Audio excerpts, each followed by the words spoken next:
Bonjour à toutes et à tous. Vous êtes en direct du théâtre de Fontainebleau pour ces journées de la création avec tout de suite la première table ronde, une table ronde consacrée à l'exportation des séries françaises. On en a déjà beaucoup entendu parler ce matin. Le sujet est majeur puisque vous le savez depuis 10 ans, la production de fiction est majoritairement composée de séries. Ça a déjà été dit ici. Le volume de ces séries, lui aussi, est en forte progression, plus 18% par exemple, ne serait-ce que pour cette année. Et on sent bien, on l'a bien senti déjà, que le vent souffle dans la bonne direction pour gonfler les voiles de ce genre audiovisuel. Alors, pourquoi donc les exportations peinent à décoller? Un seul chiffre, un peu moins de 20 millions d'euros en chiffre d'affaires pour l'exportation de ces séries.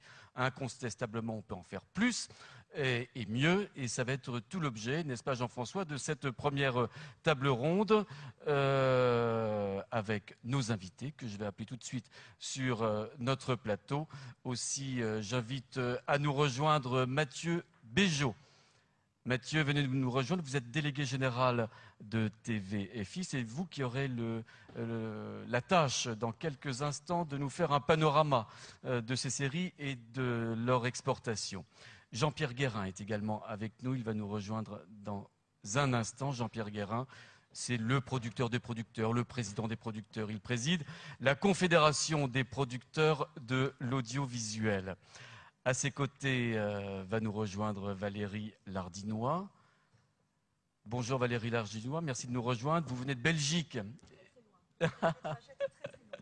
Le trajet était très long. Vous êtes acheteuse pour la RTBF. C'est vous qui achetez des séries. C'est moi qui achète, je m'occupe des acquisitions. Voilà, qui sont destinées donc à être ensuite mises à l'antenne sur la RTBF. Laetitia Recat est avec nous également. Elle nous rejoint. Elle représente les distributeurs, puisque Laetitia, vous êtes distributrice de séries. Enfin, on a beaucoup parlé des auteurs déjà ce matin. Il y en a un qui va nous rejoindre, pas n'importe lequel, puisqu'il préside la Guilde française des scénaristes. Il est scénariste également, bien sûr, lui-même. Jean-André Yerles vient à l'instant même de s'asseoir. Alors, je le disais, Mathieu Béjot, ça va être tout de suite à vous de prendre la parole pour nous dresser, j'allais dire, un panorama de ces séries françaises et de leurs exportations. À vous de planter le décor dans ce théâtre de Fontainebleau. Merci beaucoup et un grand merci surtout aux organisateurs et particulièrement à Jean-François Boyer qui a voulu braquer un petit peu les projecteurs sur l'international, un secteur qu'on a parfois du mal à faire exister. Pourquoi? Comme vous l'avez rappelé, effectivement, on cite tout de suite le chiffre de 20 millions d'euros à l'export pour les séries françaises, en se disant pourquoi est-ce la peine qu'on s'en occupe, là où aux États-Unis, l'entertainment en général est la deuxième source de revenus à l'export. Par ailleurs, comme c'est bien connu, la fiction française est en crise. Pourquoi diable aller s'intéresser à ce qui se passe au-delà de nos frontières? Il se trouve que nous, c'est notre quotidien, et on devient un peu schizophrène d'ailleurs, puisqu'on passe notre année sur la route à aller rencontrer des chaînes étrangères, proches comme la RTBF ou lointaines, qui achètent de la fiction française, qui la diffusent, qui font de l'audience. On est également bien placé pour savoir que la France se targue d'avoir une diplomatie d'influence assez efficace, très présente dans le monde. Aujourd'hui, compte tenu de l'importance du média télévisé, il paraît absolument impossible d'avoir une diplomatie d'influence sans intégrer un tout petit peu la partie télévision. Et dans la télévision, il est bien évident que la fiction et la série notamment sont les genres les plus emblématiques, ça a été rappelé. Donc c'est un enjeu culturel extrêmement important dans la lutte pour le soft power à l'international. C'est un enjeu économique aussi. Certes, 20 millions d'euros, ça peut paraître peu. Néanmoins, en termes de financement, et je pense que Jean-Pierre Guérin nous en parlera un petit peu en amont sur des préventes, des coproductions, donc des financements qui permettent de boucler des tours de table de fiction, c'est extrêmement important. En termes de recettes à l'export, c'est important aussi. Enfin, je pense que Laetitia nous en parlera. Ça apporte quand même, pardon d'être vulgaire, mais un petit peu de beurre dans les épinards et ça permet de développer des nouveaux projets, donc c'est important. Et en termes, encore une fois, d'influence et de spectateurs à l'étranger, c'est fondamental. Alors, quelques évidences ou tordons le cou à quelques notions acquises pour planter le décor. D'abord, la première évidence, c'est qu'on ne vend que ce qui a été produit, comme dans tout secteur d'activité. Deux petites courbes, et je suis désolé parce que nos ordinateurs ne sont pas encore en HD au bureau, mais quand vous regardez un graphique intéressant, l'évolution sur une petite dizaine d'années des ventes, enfin du chiffre d'affaires à l'export de la fiction française par rapport, donc c'est au-dessus par rapport à ce qui a été produit, c'est en dessous. Vous remarquez qu'en général, quand on produit plus, on vend plus et ça rapporte plus. Quand on produit moins en France, ça rapporte moins. C'est une évidence, il faut le rappeler. Et effectivement, par rapport à nos voisins anglais et allemands, on le répète, on le dit très très souvent, nous produisons 2 à 3 fois moins, donc il n'est pas forcément surprenant qu'on n'ait pas des recettes à l'international plus élevées. Deuxième évidence qu'il convient toujours de rappeler, c'est qu'il n'y a pas de marché international pour la fiction. La fiction, en général, elle est soit locale, domestique, nationale, soit américaine. Mais il y a très très peu, il y a quelques contre-exemples, mais qui sont surtout des contre-exemples, il y a très peu de circulation de la fiction. Si vous regardez l'Europe, par exemple, quand vous regardez les 120 principales chaînes de tous les pays européens, vous vous rendez compte que sur toute la fiction importée, donc la fiction non nationale, 70% est américaine. Vous rajoutez l'Angleterre et un petit peu l'Allemagne, vous avez déjà quasiment 90% du marché qui est occupé par cette fiction. Précision complémentaire, quand vous regardez encore une fois la fiction importée, on s'aperçoit que plus de 80% de cette fiction est diffusée en journée et pas du tout en prime time. Les créneaux de prime time, la fiction importée en est exclue. Pourquoi? Parce que partout, à travers la planète, vous avez une montée en puissance de la production locale et qui se retrouve d'ailleurs en concurrence quand on vend ensuite. Et puis vous avez aussi la montée en puissance d'autres types de programmes télévisés qui occupent les créneaux de prime time. Il y a une conclusion immédiate qui s'impose. Quand on dit fiction de prime time, il est évident que l'unitaire, il est impossible à passer l'après-midi. Regardez les grilles de TF1, France Télévisions ou des autres chaînes en après-midi. C'est Amour, gloire et beauté, Les Feux de l'amour, c'est du récurrent. C'est des choses qui sont produites en volume énorme. Et là, effectivement, on a peut-être un petit souci, on en a déjà parlé ce matin, mais c'est vrai qu'en termes de vente à l'international, même nos mini-séries 6 ou 8 fois 52-90 minutes, compliquées à placer. Là, je laisserai peut-être Laetitia aussi en parler un petit peu plus ensuite, mais il faut quand même toujours se rendre compte aussi qu'à l'international, on a la chance et la malchance, si je veux dire, d'être en France, ce qui déforme un petit peu notre vision du marché. Les tarifs d'achat sont faibles pour les fictions, pas que pour les fictions d'ailleurs. Notre unité de compte, nous, c'est le millier de dollars ou le millier d'euros. Donc quand vous vendez une fiction qui a pu coûter effectivement 1 million, 1,5 million à produire pour les plus ambitieuses d'entre elles, quand vous la vendez à 2 000 $ dans un pays, il faut en vendre pas mal avant d'arriver à faire du chiffre. Donc nos 20 millions d'euros ne sont pas forcément aussi ridicules que ça. D'ailleurs, ce qui est intéressant, et je ne pourrais pas vous le montrer en graphique, encore une fois pour des questions de définition, et j'en suis désolé, mais quand vous regardez la part de la fiction allemande ou anglaise en Europe, elle est 2 à 3 fois plus élevée que la fiction française. Pourquoi? Parce qu'ils produisent 2 à 3 fois plus. Donc les Allemands, les Anglais, proportionnellement à leur production, n'exportent pas plus que nous. Donc arrêtons de dire un petit peu que la fiction française est en crise, arrêtons de dire qu'on n'exporte pas. Il y a des difficultés effectivement et il y a des moyens de l'améliorer, mais par rapport à ce dont nous disposons aujourd'hui, je crois qu'on n'a vraiment pas à rougir. La fiction française fait de l'audience en plus, et pardon, j'arrêterai là pour planter le décor. On vous a remis dans les sacs des études que nous faisons avec Eurodata TV, je remercie de son partenariat, qui vous montrent que la fiction française diffusée à l'étranger, elle fait de l'audience. Quand les chaînes étrangères, et je pense que Valérie nous en parlera, achètent une fiction, c'est pas par une espèce de francophilie déplacée, c'est parce qu'elles font de l'audience. Sur les 3 programmes nominés au prix de l'export, et le jour où on arrêtait les compteurs, sachant que toutes les diffusions n'avaient pas été réalisées, donc on avait Braco qui avait été lauréat, Fais pas ci, fais pas ça qui avait été nominé, et Cartouche qui n'est pas une série. Le jour où en décembre on a arrêté les compteurs pour déterminer le lauréat, on avait déjà plus de 120 millions de spectateurs à travers la planète pour ces séries. Donc on est loin d'être ridicule. Il y a des gens qui à l'étranger veulent de la série française, veulent de la fiction française, il faut toujours le rappeler. Je peux m'arrêter là si vous voulez pour planter le décor. Alors juste une question peut-être pour démarrer. On parle d'exportation. Où est-ce qu'on exporte aujourd'hui? Apparemment l'Europe est le cœur de cible, si je comprends bien en matière de chiffres, de l'exportation des séries françaises, en particulier l'Europe de l'Est. Comment vous expliquez ce phénomène? Comment vous expliquez également que l'Asie a une part extrêmement mineure dans les exportations françaises de séries? Alors, plusieurs phénomènes. D'abord, il y a un phénomène purement économique. L'Europe de l'Ouest, c'est comme là que vous avez les gros territoires. Allemagne, Italie, Espagne, malgré la crise en ce moment, Angleterre. Donc, ce sont quand même des territoires où on achète beaucoup plus cher qu'au Liban, au Mexique ou en Corée. Je n'ai rien contre ces pays, bien entendu. Mais simplement, d'un point de vue économique, il n'est pas surprenant que l'Europe soit surreprésentée. L'Europe de l'Est a une merveilleuse tradition de fiction française. Quand vous débarquez à Moscou, en Hongrie, avec des fictions, notamment des fictions historiques en costume, vous avez des gens qui apprécient devant vous, qui ont une longue tradition. Rappelons qu'en Russie, jusqu'à la chute du mur, pas de fiction américaine, bien évidemment. Donc la fiction française a vraiment alimenté les grilles de chaîne pendant assez longtemps. Compliqué maintenant parce qu'on voit la montée en puissance de la fiction locale. Mais on a une vraie tradition de fiction française. C'est-à-dire c'est plus la France qu'on exporte que la série, d'une certaine manière. Ce sont les deux, ce sont les séries françaises qui véhiculent effectivement des images de France, des images d'histoire, même des images contemporaines, d'ailleurs, des adaptations de livres très importantes pour ces pays-là. L'Asie, effectivement, c'est plus compliqué. Il y a un marché qui est plus difficile. Il y a un phénomène de proximité dans la fiction. Est-ce que vous vous souvenez d'avoir déjà vu en prime time en France une fiction coréenne? Non, pas spécialement. Pourquoi verrait-on une fiction française en prime time en Corée? Il faut quand même se poser ce genre de questions. Il n'empêche qu'on a des chaînes thématiques. Au Japon, Engrenage, Nicolas Le Floch, Julie Lescaut ont fait un carton sur une chaîne qui s'appelle Mystery Channel, qui se nourrit de programmation française. C'est pas simple, mais il y a un public pour ça et un public qu'on peut rencontrer. Évidemment, ça rapporte un petit peu moins. Ce sont des petites chaînes du câble ou du satellite en général. En tout cas, Laetitia Recat, je me tourne vers vous. L'exportation de séries à l'étranger, c'est possible et vous en avez de beaux exemples, en particulier en Grande-Bretagne, ce qui n'est pas évident au départ. Oui, on a eu la chance de vendre la première série non anglophone à la BBC, Engrenage. Et la BBC est maintenant un partenaire important puisqu'il préachète chaque nouvelle saison d'Engrenage. Et ça a commencé très modestement, c'était une première pour la BBC. Qui a ouvert une case de fiction européenne avec Engrenage et c'était très modeste. On avait 100 000 téléspectateurs le dimanche soir sur BBC 4, on était très contents.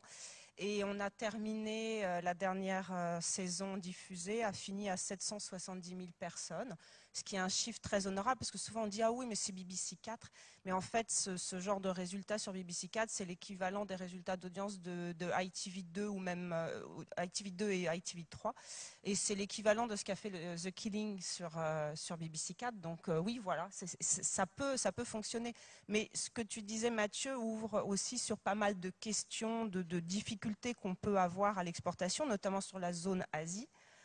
Une des vraies questions, c'est le tournage en français. Puisque dans beaucoup de pays, et la majorité des pays du monde, on ne double pas en sous-titres. Alors là aussi, la situation européenne est assez différente parce qu'en Europe, les principaux pays doublent. Donc le fait que ce soit tourné en français n'est pas un problème en soi, mais en Asie, dans toute la région Asie et toute l'Amérique latine, c'est du sous-titrage. Et bien évidemment, le public est habitué à entendre de l'anglais, comprend l'anglais, alors que c'est beaucoup plus rare au niveau du français. Donc déjà là, il y a un des points importants qui est de qu'est-ce qui peut être un frein ou au contraire pousser à la vente de séries françaises. Alors Laetitia Recat, lorsqu'un constructeur automobile veut exporter des automobiles à l'étranger, en Asie en particulier, il adapte sa production au pays qui va acheter ces voitures. Est-ce que ça pourrait être le cas? Est-ce que ça devrait être le cas pour les séries françaises, par exemple? Alors la façon d'adapter, c'est de ne pas vendre le programme fini, mais de vendre des droits de remake et d'autoriser des chaînes étrangères à faire leur propre production.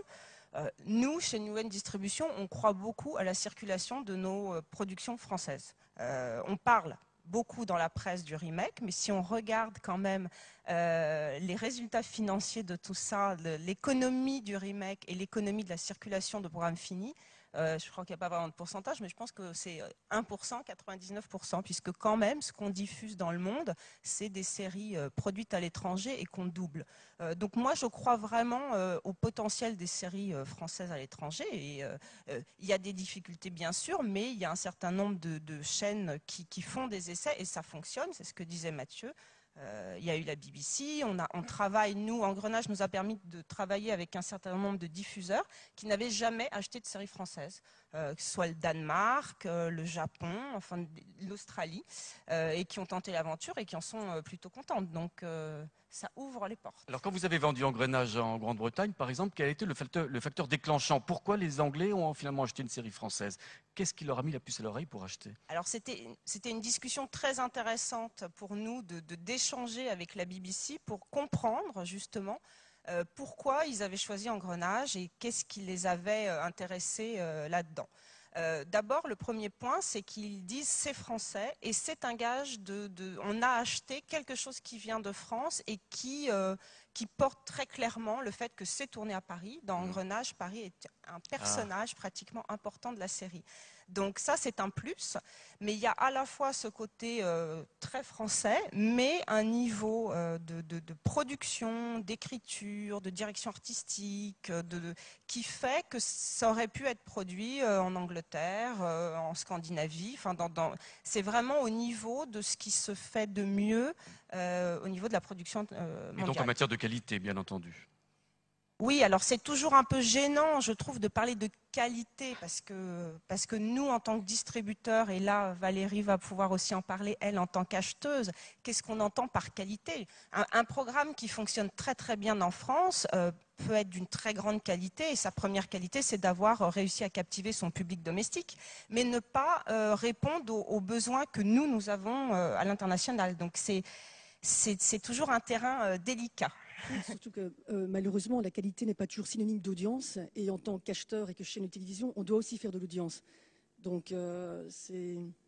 Non, mais c'est vrai. Bien Je veux entendu. dire, on diffuse, nous, à l'RTBF, on diffuse plein de séries différentes. Donc, on a énormément de séries françaises. On diffuse des choses aussi comme Mad Men, Mentaliste, enfin, plein de choses. Mad Men est très, très bonne, mais elle ne fonctionne pas. Ouais. Donc, en tant que chaîne publique, on peut le faire. En tant que chaîne privée, je pense qu'ils ne le feront pas. Alors, on va Donc, revenir c'est aussi, sur tous ces aspects. Je voudrais donner la parole, je vous la donne tout de suite, à Jean-Pierre Guérin, producteur. Lorsque vous produisez une série, lorsque vous produisez une fiction, est-ce que vous pensez quelque part à l'exportation? Est-ce que vous intégrez ce facteur dans votre réflexion? Alors, pour vous répondre, je ne voudrais pas que ce soit trop long non plus, mais moi je fais la différence dans l'exportation entre deux choses. La première, c'est quand on fait des coproductions, c'est-à-dire qu'on part d'un projet qu'on a imaginé, qu'on a voulu, et qu'on va chercher des partenaires étrangers, européens bien sûr, mais parfois anglo-saxons également, et qu'on décide de faire avec eux une production ambitieuse, avec des budgets un peu exceptionnels, comme j'ai pu en faire avec Napoléon ou Monte Cristo, ou comme on vient de faire avec Mathieu Viala sur l'Odyssée. Donc on va chercher des partenaires et on essaye de monter une opération un peu exceptionnelle et qui se vend formidablement à l'étranger quand elle est réussie. Moi, je me souviens, pour Napoléon, avoir été aux Emmy Awards à Los Angeles, parmi les trois séries qui avaient été sélectionnées dans le monde, donc c'était assez important.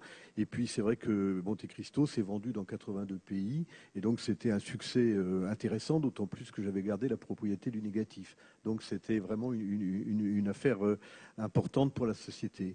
Mais alors, à côté de ça, il y a les séries longues, les séries de 52 minutes, parce que le format de 52 minutes, qui est malheureusement arrivé très tard chez nous, se vend bien, à condition qu'il y ait un nombre d'épisodes assez important. Il faut du volume, comme on dit. Il faut du volume. Alors là, vous parliez d'Engrenage. Engrenage commence à exister effectivement pour un programmateur qui est dans sa tour d'ivoire, et il va avoir tous ces programmes, et il se dit qu'est-ce que je peux programmer pour créer, parce qu'il faut créer la relation avec le téléspectateur, il faut l'accrocher à la série, et pour ça, il ne faut pas lui sortir un pilote tous les 2 ans, et avec 2 épisodes qui arrivent encore 2 ans après. Donc il y a pas.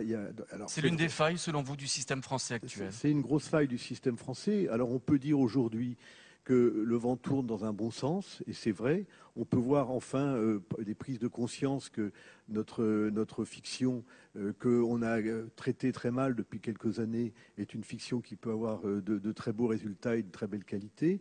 Mais aujourd'hui, malgré tout, ce dont on parle aujourd'hui, on peut les compter sur le doigt de la main, les séries qu'on vend. Et il y a eu beaucoup de retard qui a été pris.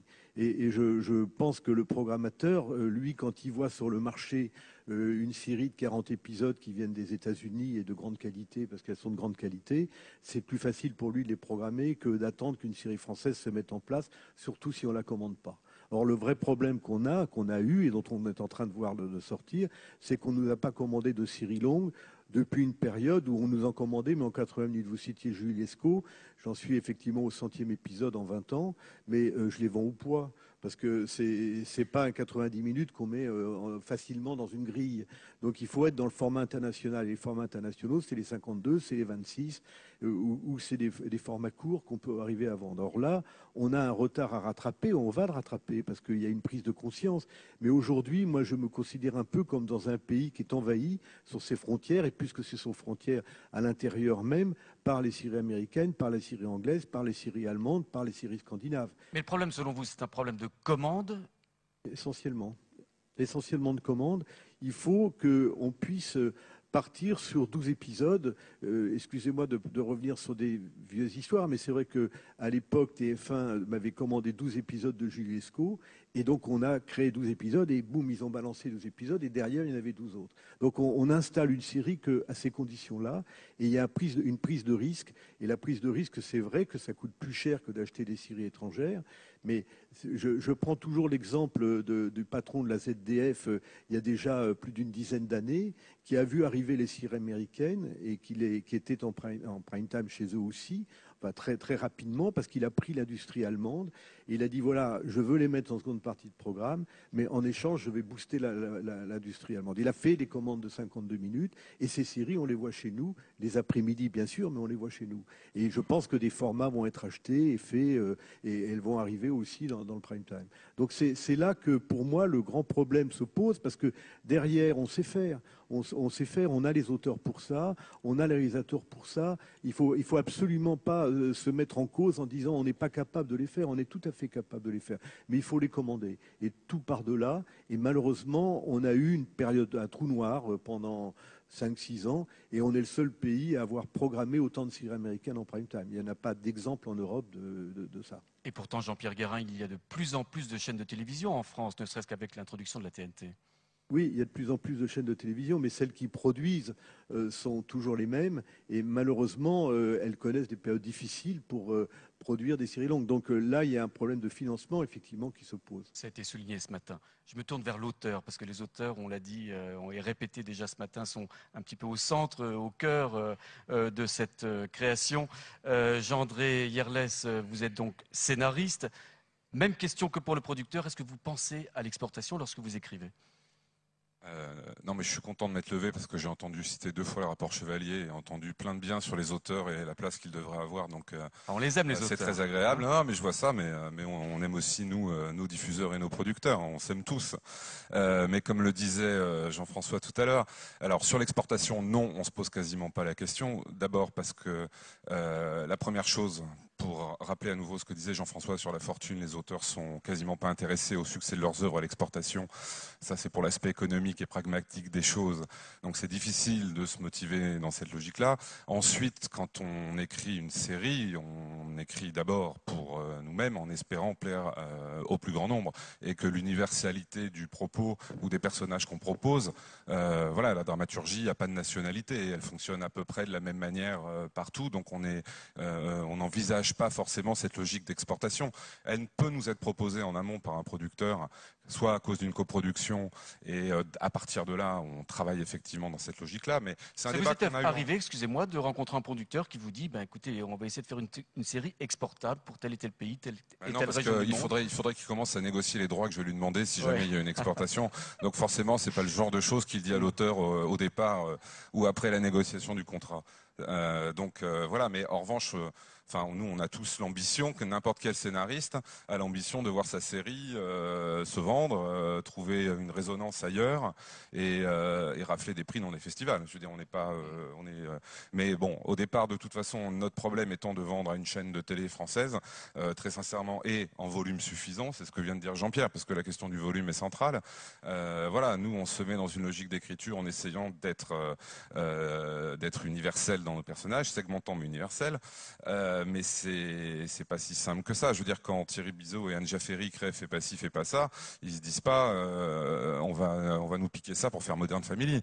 Ils essaient de parler d'eux-mêmes et ils réussissent à parler à tout le monde. Donc voilà, ça c'est la base de notre vision de ce qu'est une série et comment elle résonne. Est-ce qu'il y a des personnages, est-ce qu'il y a des profils de personnages que vous imaginez en écrivant qui sont plus exportables que d'autres aujourd'hui ?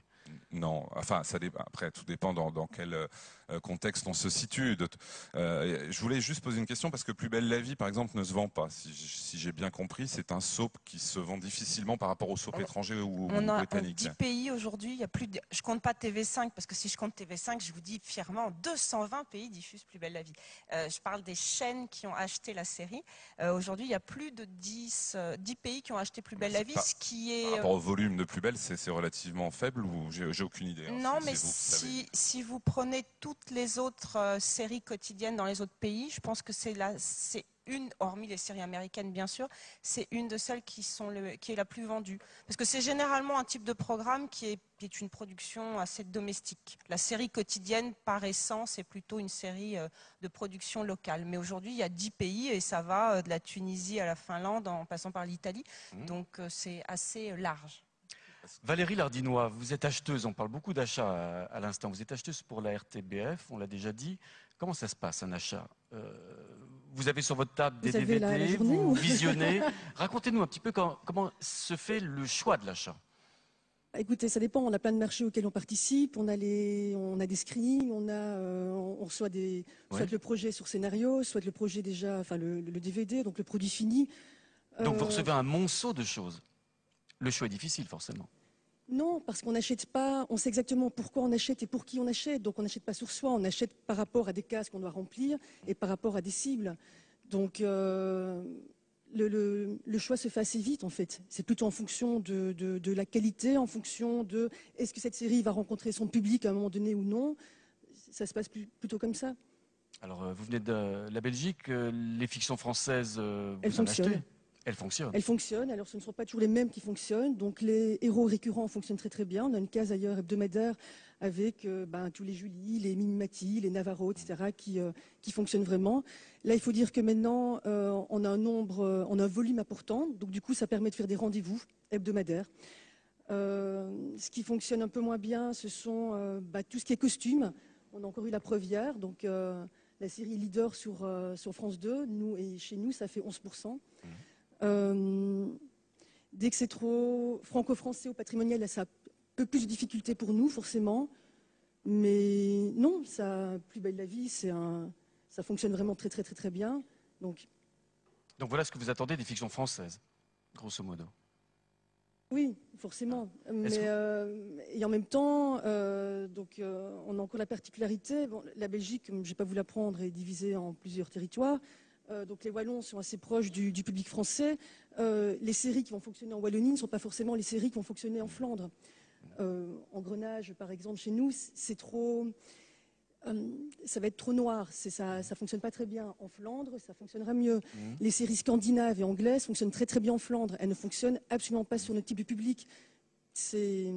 Donc voilà, donc on ne recherche pas forcément tous la même chose non plus. Alors une série par définition c'est une série, est-ce que vous avez le temps de regarder toute la série avant de faire votre choix, non? Non. Alors ce que je fais en général, je regarde, donc on se rend très vite compte. Donc si malheureusement après 5-10 minutes on n'est pas convaincu... C'est-à-dire vous jugez sur les 5-10 premières minutes? Non, c'est pas qu'on juge... Alors, si, oui, bien entendu, parce qu'en fait, si moi je ne fais pas l'effort, je me dis que le téléspectateur ne fera pas l'effort non plus. Donc moi je suis dans un pays où la concurrence est très très très très rude, donc toutes les chaînes françaises sont retransmises sur notre territoire, et capter le public c'est difficile.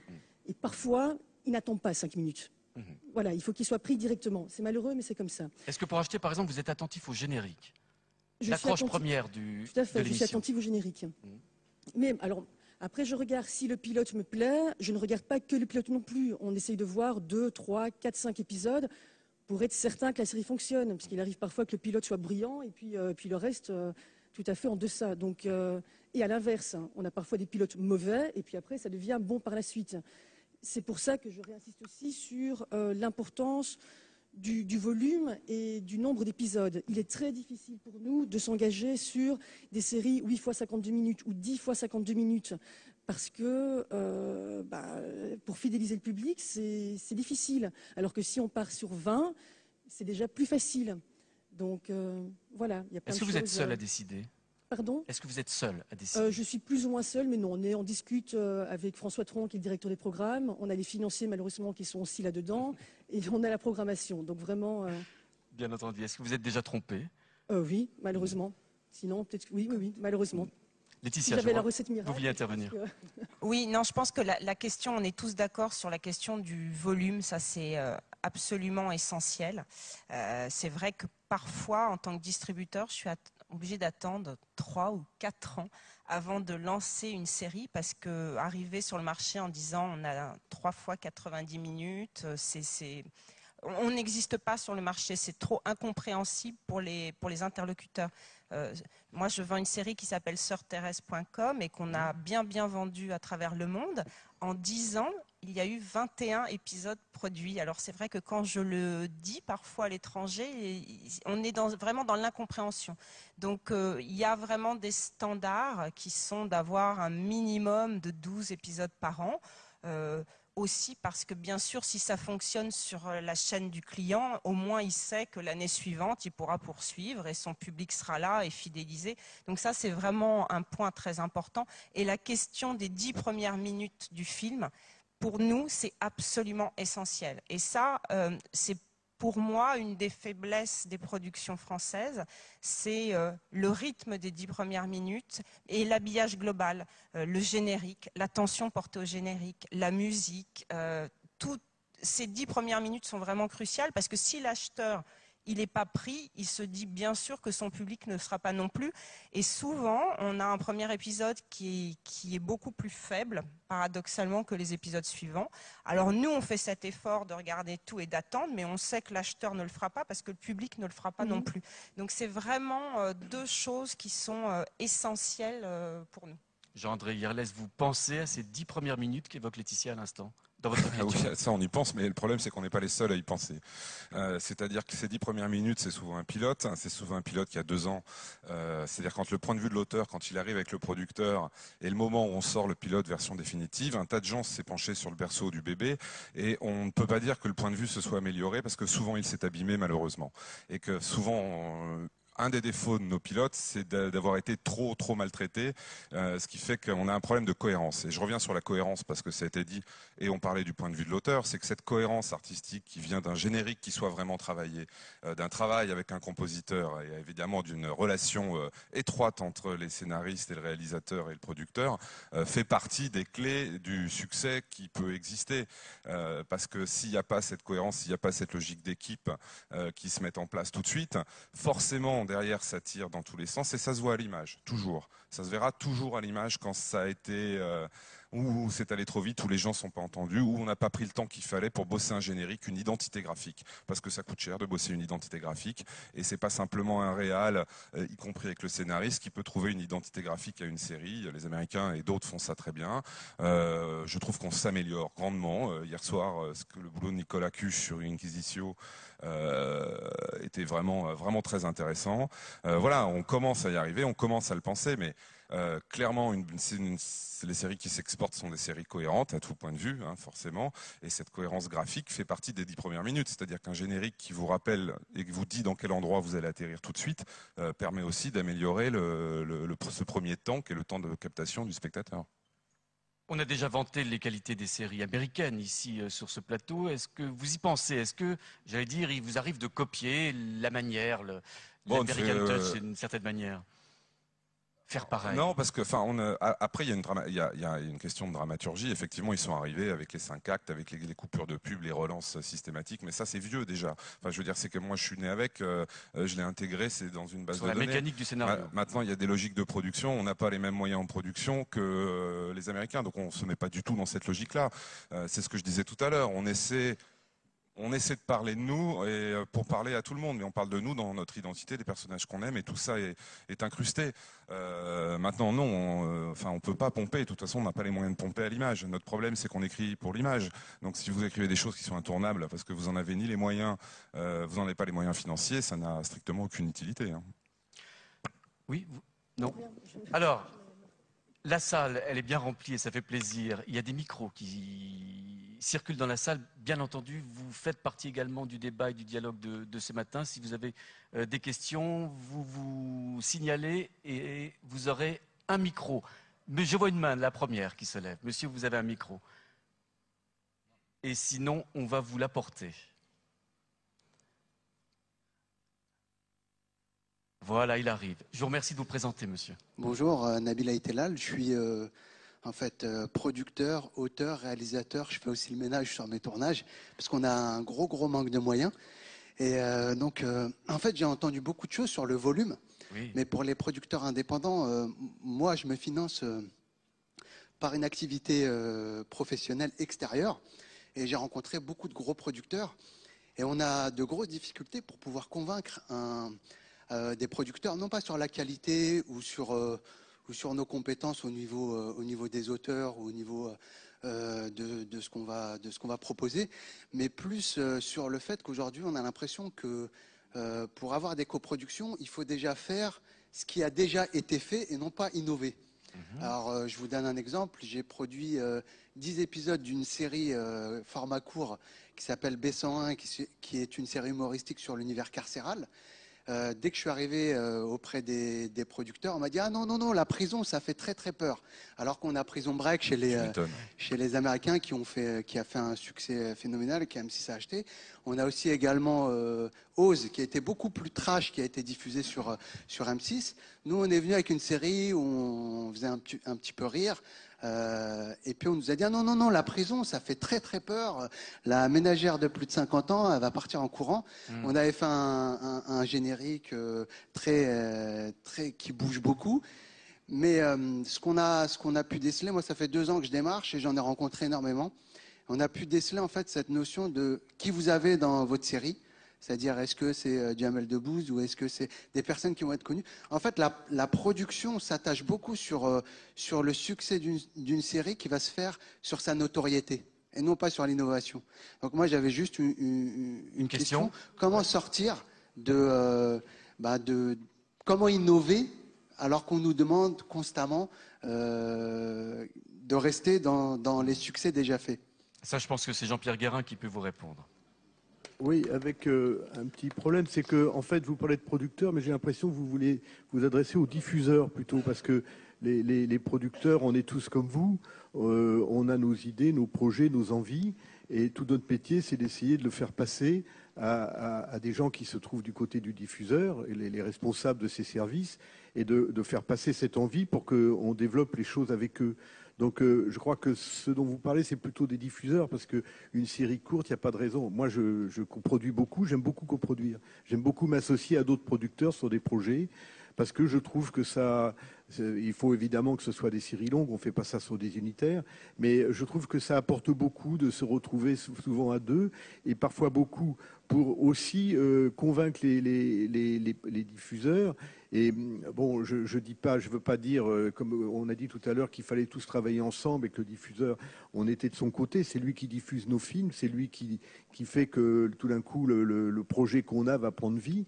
Donc il faut qu'on travaille ensemble. Et c'est vrai qu'on a souvent reproché aux diffuseurs et plus aux privés de formater beaucoup les projets et de ne pas prendre de risques. Et ça, c'est un vrai problème. Là aussi, ça bouge. Parce que moi, je pense que il ne faut pas montrer le même film tous les soirs. Donc, on faisait allusion au film d'hier soir. C'est vraiment un sujet totalement nouveau, inédit. Et c'est vrai que c'est le service public qui peut le faire, qui prend ces risques-là. Et les chaînes privées ont toujours tendance à vouloir refaire le succès de la veille. Donc, notre métier, il consiste beaucoup à être suffisamment convaincant, fort, pour imposer des choses différentes. Je ne sais pas, on parlait de Plus belle la vie. Je ne sais pas si c'était si facile que ça d'installer Plus belle la vie. Mais le jour où ça a marché, tout le monde trouvait ça formidable et on avait envie de le copier. Donc notre métier, il est beaucoup, et je dis ça aussi avec les auteurs, parce que moi je ne considère pas que je suis un créateur, je suis un représentant de la création. Donc je dois travailler avec les auteurs, les réalisateurs, et sur des sujets qu'on aime, qui nous plaisent. Et alors on vous dit, ah ouais, mais c'est pas tout à fait notre grille. Mais la grille, elle a besoin de temps en temps d'être un peu poussée. Alors c'est vrai que le sujet d'hier, il n'est pas a priori dans la grille. Mais je pense que c'est une série qui va très très loin dans ce qu'elle dit, dans ses contenus, dans sa forme, et que justement le réalisateur a fait un travail pour qu'on accroche très vite au film. Jean-André Yerles, vous vouliez réagir? Oui, sur non, cette notion également d'audace. Non, mais je voulais réagir parce que c'est qu'on a bien bienvenu dans senti. ma vie, quand même, parce que c'est ça pour toutes les séries qui veulent tenter une autre voie. Soit c'est un malentendu, soit c'est un hold-up et ça arrive à passer, mais globalement, vous êtes quand même dans une industrie qui n'aime pas le risque, enfin qui n'aime pas le risque trop grand, parce que voilà, ça veut dire qu'on prend un risque financier, qu'on prend un risque d'audience, et vous ne pouvez pas proposer aujourd'hui un risque total à un diffuseur. Sauf miracle passé. Donc voilà, nous on joue avec ça tout le temps. C'est aussi de la politique. C'est jamais le meilleur projet, je pense, qui réussit à passer la barre. C'est le bon projet au bon moment, au bon endroit, avec le bon producteur. Et puis la pleine lune, et puis je ne sais quoi. Et voilà. Mais bon, ça c'est l'avis de tous les scénaristes et de leurs producteurs. Alors une question de Rémi Flimelin. On va vous apporter un micro. Il arrive. Président de France Télévisions, on a beaucoup parlé de volume, on a beaucoup parlé de commandes. Ce n'est pas une question, c'est une réaction. Évidemment, sur le service public, nous sommes prêts à prendre des risques et vous avez cité un certain nombre de choses. Mais je veux dire, la clé de la prise de risque, c'est le développement. Et de ce point de vue-là, j'y réinsiste, la charte sur le développement est essentielle. Pourquoi? Parce que nous devons aujourd'hui financer les développements et nous devons développer beaucoup et arrêter le cas échéant. Et c'est ce qui va nous différencier de ce qui se passe On parle des États-Unis, mais il faut que vous sachiez qu'aux États-Unis, sur 10 séries développées, on en met en production 2 ou 3. Alors qu'en France, lorsqu'on développe une série, on en met pour le moment, ou un projet, on en met pour le moment en production plus de la majorité. Donc aujourd'hui, il faut que nous financions le développement, c'est bien la question de la charte du développement, que ce financement soit assuré pour le travail des auteurs si on arrête, et après qu'on puisse faire des choix sur une offre élargie. Et cette prise de risque, nous la ferons d'autant mieux que nous avons développé beaucoup et financé beaucoup de développement. Et ça me semble clé pour l'évolution de notre profession. Merci Rémi Flimelin pour cette intervention. Laetitia Recat, est-ce que le risque, est-ce que l'audace qu'on a un peu entendu dans la bouche de notre ami peut faire vendre mieux à l'étranger aujourd'hui? L'audace, ce n'est pas le premier critère quand on rencontre un client, une chaîne étrangère. Mais c'est vrai que ce que dit M. Flimelin, c'est notre rôle, nous, en tant que distributeurs. Moi, j'ai la chance de diriger une structure de distribution dans un groupe de production. Mais c'est vrai que les 20 millions dont parlait Mathieu au départ, c'est certes peu, mais en tout cas, chez nous, cet argent-là est très clairement utilisé pour financer le développement des projets futurs qui vont être présentés ensuite à France Télévisions et aux autres chaînes françaises. Donc la prise en compte des besoins de l'international pour un producteur, c'est aussi la construction à moyen terme de ses prochaines séries. Donc nous, on milite pour que tout ça soit quelque part un tout petit peu dans l'esprit des auteurs, des producteurs et du diffuseur français, parce qu'il y a vraiment une mécanique qui est en place. Une mécanique qui a visiblement du mal à s'enclencher, si je comprends bien, avec l'ensemble des acteurs de la production. Chez moi, je sais que le dialogue entre les producteurs et moi est permanent. On habite dans le même immeuble, on travaille dans le même immeuble et je suis associée à ce qui va être présenté. Je me souviens d'une belle série qui a commencé il y a peu de temps sur France 3 et qui fonctionne très bien. Et il y avait un premier générique qui était honnête, mais on l'a regardé ensemble avec la productrice et on s'est dit, bah non, il faut vraiment qu'on fasse quelque chose de beaucoup, beaucoup plus abouti. Et voilà, et elle n'y avait pas forcément pensé, et c'est vrai que nous, ça fait tellement partie de nos clés de lecture des programmes que bah voilà, ça a servi un petit peu à quelque chose. Peut-être d'autres questions dans la salle, n'hésitez pas à prendre la parole, à dialoguer avec nos amis ici dans ce théâtre de Fontainebleau. Je voudrais qu'on revienne également sur l'un des aspects que vous avez développé, monsieur. Les stars, est-ce que les stars françaises, les comédiens stars françaises se vendent mieux à l'étranger ou pas? Peut-être, monsieur Guérin, vous pouvez nous éclairer sur ce point. Oui, bon, c'est vrai que c'est souvent demandé, mais simplement il faut les payer. Donc il y a un moment où on tourne en rond. C'est certain que quand on veut faire une opération, genre une mini-série assez forte avec une grande star, ça permet de vendre mieux, mais il faut savoir aussi ouvrir à d'autres stars de d'autres pays à ce moment-là. Moi, je pense, je vais dévier un tout petit peu de votre question, mais sans vouloir faire un cri d'alarme, je trouve qu'aujourd'hui, notre problème, c'est que la production française, dans son ensemble, est très faible. Elle est très éloignée de ce que font les autres pays autour de nous. Et c'est important parce que c'est une industrie forte. Comme tu disais, Jean-François, au début, c'est créatrice d'emplois. Il y a beaucoup d'emplois qui sont créés. Il y a beaucoup de jeunes qui veulent venir et qui veulent s'exprimer aussi dans ces domaines-là. Il faut pouvoir les accueillir, leur permettre de produire à l'intérieur de nos sociétés. Et donc je trouve qu'aujourd'hui, avec le retard qu'on a pris et qu'on a pris depuis longtemps, on n'a pas suffisamment poussé la production. Je vois par exemple dans l'après-midi, on est un pays où on cite Plus belle la vie, mais dans l'après-midi, il n'y a pas de séries longues qui existent. Quand on a voulu en faire, elles se sont vite arrêtées. Il y avait des séries qui se vendaient très très bien, comme la série qui se passait à Saint-Tropez. Ça s'est vendu dans le monde entier, ça a été arrêté. Et donc, je reviens sur le courage des diffuseurs d'un côté qui doivent maintenant absolument pousser nos métiers, pousser la production, parce que c'est aussi le mieux-disant culturel qui va à l'étranger, c'est aussi parce qu'on est capable de faire aussi bien que les autres. Et la seule chose que je reprends quand vous parlez des séries américaines tout à l'heure, moi ce que je pense le plus intéressant dans les séries américaines, c'est la façon dont ils travaillent. Et si on pouvait arriver à imposer des méthodes précises chez nous, qui fait qu'on est avec des rendez-vous qui vont tomber fixes sur la suite de la série qui va venir 1 an plus tard et pas 2 ans plus tard, là on va bouger les choses petit à petit. Et je crois que c'est ça qu'il faut qu'on voit aujourd'hui pour répondre à la question du débat. Comment exporter? Oui, on peut exporter. On a toujours des exemples. Canal+ a effectivement pris un peu d'avance en lançant des séries un peu longues qui se vendent bien. Mais là, c'est plus ça qu'il faut voir maintenant. C'est vraiment un grand mouvement qui permette à nos métiers, à nos entreprises de se remettre en cause, et aussi bien du niveau du producteur que des auteurs, que de tous, mais pour qu'on existe et qu'on soit un pays fort. Moi, je disais toujours que la puissance d'un pays se mesure dans le nombre de séries qu'ils peuvent mettre sur le marché international. Alors là, on n'est pas bon. Voilà. Mais en revanche, il y a des puissances partout. Alors voilà, je voulais juste dire ça parce que je pense que ça fait partie du débat. Laetitia Recat, vous vouliez également intervenir sur ce point. Non, je réalise. C'était juste sur la question des stars. Moi, à moins d'avoir une immense star de cinéma qui soit connue partout, ce qui est en effet assez rare parce qu'économiquement, c'est pas vraiment forcément dans toutes les séries. Je crois que la question de la notoriété des comédiens n'est absolument pas quelque chose qui compte dans le fait de vendre, d'aider à faire vendre ou pas une série. Je vais encore revenir sur Engrenage, mais c'est un bon exemple. Quand la série a commencé, aucun des comédiens était connu en France. Donc le parti pris de Canal a été de trouver des comédiens qui étaient de très bons acteurs mais qui n'étaient pas connus. Et cette mécanique-là, nous, c'est ce que l'on vit à l'international. Alors le doublage permet de changer un petit peu la tonalité des comédiens, mais ce qui compte, c'est qu'on ait vraiment des acteurs qui soient les personnages et qui emmènent le public dans une aventure. Qu'ils soient connus ou pas connus, c'est vraiment pas central pour nous. Mathieu Béjot. Non, par contre, je crois qu'on a quand même beaucoup à travailler sur l'aval. On a beaucoup parlé de l'allemande, du développement, de la production de volume, etc. Et je suis d'accord avec Jean-Pierre. La force d'un pays se mesure au nombre de séries, et là, on n'est pas très fort. En même temps, ce qu'on a, il faudrait quand même le faire savoir, et on ne le fait pas assez savoir.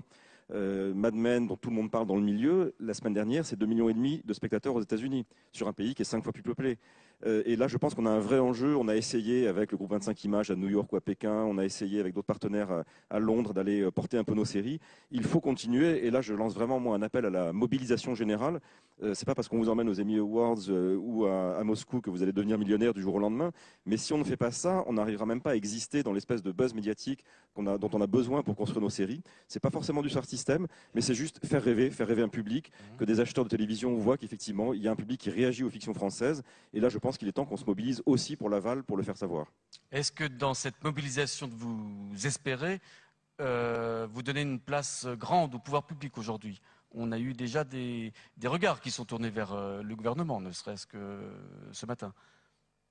On est évidemment un petit peu dépendant des soutiens publics, mais je pense que ça doit être une mobilisation qui dépasse simplement l'octroi de subventions. Et effectivement, il y a, je pense, notamment dans toute la politique culturelle internationale, un vrai enjeu sur faire exister la fiction, faire rêver, faire créer du désir de France. Toutes les études, et les Américains le savent depuis la guerre, montrent que la consommation d'un pays, le tourisme, est très très lié à la consommation des images. Donc je pense qu'il y a un enjeu qui dépasse largement les emplois créés dans le simple secteur de l'audiovisuel qui est déjà énorme. Il y a un vrai enjeu pour exister en tant que pays. Donc vous croyez à une exception culturelle française pour les séries françaises à exporter aujourd'hui? Oui, mais il faut qu'on la construise et il faut qu'on commence. Et donc je lance un appel solennel aujourd'hui pour qu'on s'y mette. Voilà, l'appel est lancé. Est-ce qu'il y a des questions dans la salle? N'hésitez pas. Mademoiselle, on va vous passer le micro, vous l'avez déjà. Oui, déjà, merci. Bonjour, je m'appelle Patience Priso. J'ai été invitée... Levez-vous, on verra mieux. Avec notre groupe, la journée des jeunes producteurs indépendants.